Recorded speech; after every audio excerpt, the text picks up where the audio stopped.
What's up everyone, it's Bruce with WAHA. Hope y'all are having a good day. On this episode of Wingman Wednesday, we're going to be talking about re-enlistment.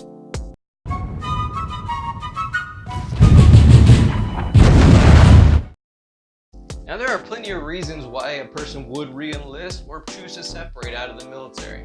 I'm just going to share my top 5 reasons of why I re-enlisted and sharing some of my experience with you all. But before we go any further, be sure to like and subscribe to the channel if you like what we're doing here at WAHA Heart.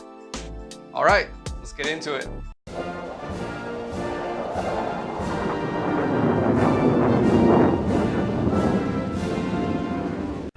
Now you're reaching that window. You're not sure if you want to re-enlist, if you want to get out of the military. You're going over it in your head, the do's, the don'ts, the pros, the cons, all of it, and it is a lot to take in. For people like myself that join the military later, it's actually a much easier decision. And the people that join later often have a lot more life experience. They've worked out in the real world, and they understand all the complications of being a civilian. And oftentimes, people that are in the military forget about all the little things that they have to pay for that they don't have to pay for while they're in the military.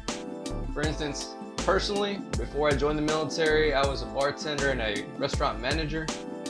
Now my paycheck was inconsistent, but on average, I took home about what an E5 makes monthly.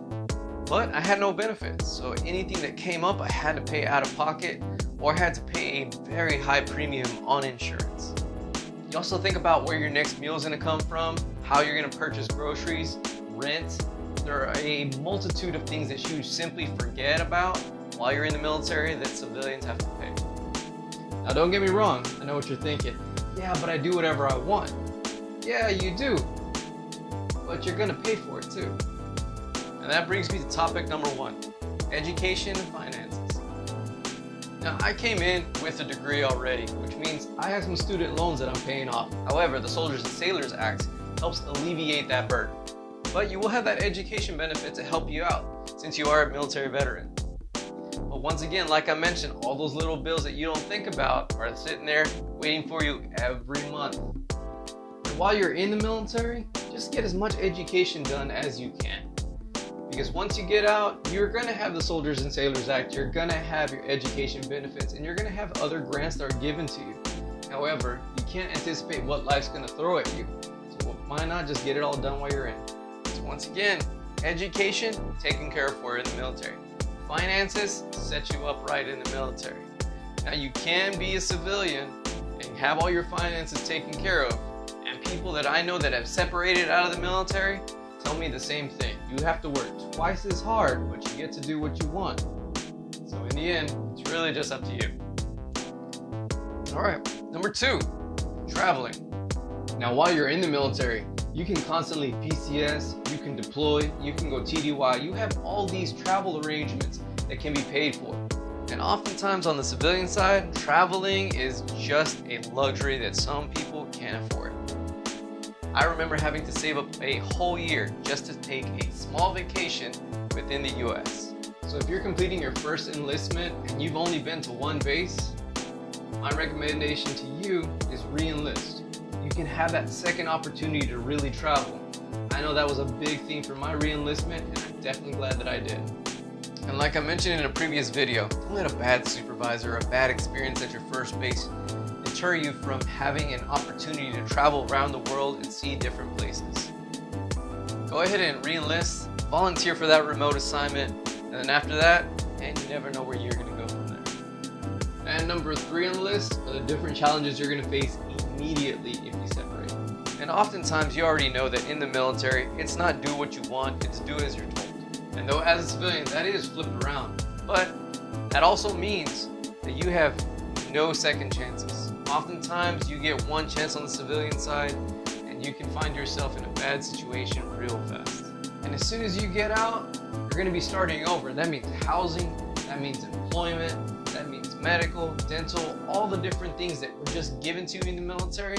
You now got to account for those, you now got to plan for them, and hopefully, if you are indeed planning to separate, you took care of that stuff well in advance. If you're a year out from your DOS and you haven't gotten that stuff figured out, my advice to you is just go ahead and sign up to raise your right hand one more time. That brings me to number 4 on the list, pay and benefits. Now when I came in as an E3, and that was a huge pay cut from what I was receiving as a civilian. What that forced me to do was become more intelligent in my finances and stick to a budget. And every year you're getting a raise, and at least every other year you have that opportunity to promote, which means a bump in your pay. That is something that is very rare on the civilian side. You could go into law enforcement, first responders, firefighters, any of those jobs may have those opportunities, but the majority of the civilian sector will not have any of that available for you. And finally, number 5, opportunity. When you get out of the military, you will have more education opportunity than a lot of your peers. At the very least, the military is going to help you pay for that education. A lot of the civilians will have to be applying for grants, have to be applying for loans, doing whatever they can to pay for their education. While you're in, your education's paid for.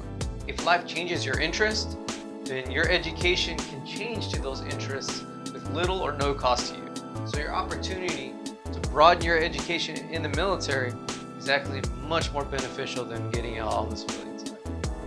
On traveling, we talked about this earlier, but on the civilian side, I know personally, I saved for a whole year just to take a small trip to the next state over or within the state.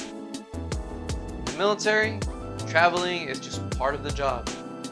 PCSing, TDYs, deployments, leaving route, grabbing a hop from here to there. I mean, their travel opportunities are endless. Just gotta know the processes and the procedures. And last for opportunity, training. On the civilian side, any kind of additional training, any training that you want to do in general is at cost to you. However, while you're in the military, ask your supervisor, ask your superintendent.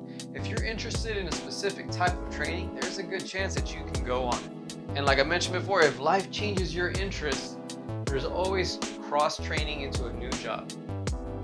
I know plenty of people that have cross-trained from maintainer to medic, from security forces to medic, from medic to different kind of medic. Yeah. Honestly, medics just cross-train to be other kinds of medics, or they just commission. But the opportunity is there. Now, if you're one of those people that have had a solid plan since you first enlisted, thank you for your service, Godspeed, and good luck. But if you're still unsure about any of it, talk to other veterans, talk to people that have separated, talk to people that have re-enlisted, talk to your supervisor, talk to as many people that you trust as you feel necessary to make this decision. Because it is a big decision, and your life will be different after. And I get it. I understand it. I've talked to plenty of people that have served 10, 13, 15 years. Whenever it's time to get out, it's time to get out. Well guys, that wraps it up for me here. Now, it's your turn. If you separated out of the military or you chose to re-enlist, be sure to share advice, your key points, or just your personal perspective down in the comments below. Well guys, I hope you found that information beneficial. Thanks for stopping by Wingman Wednesdays. I'm Bruce with WAHA asking, hey, where's your wingman? I'll take it easy.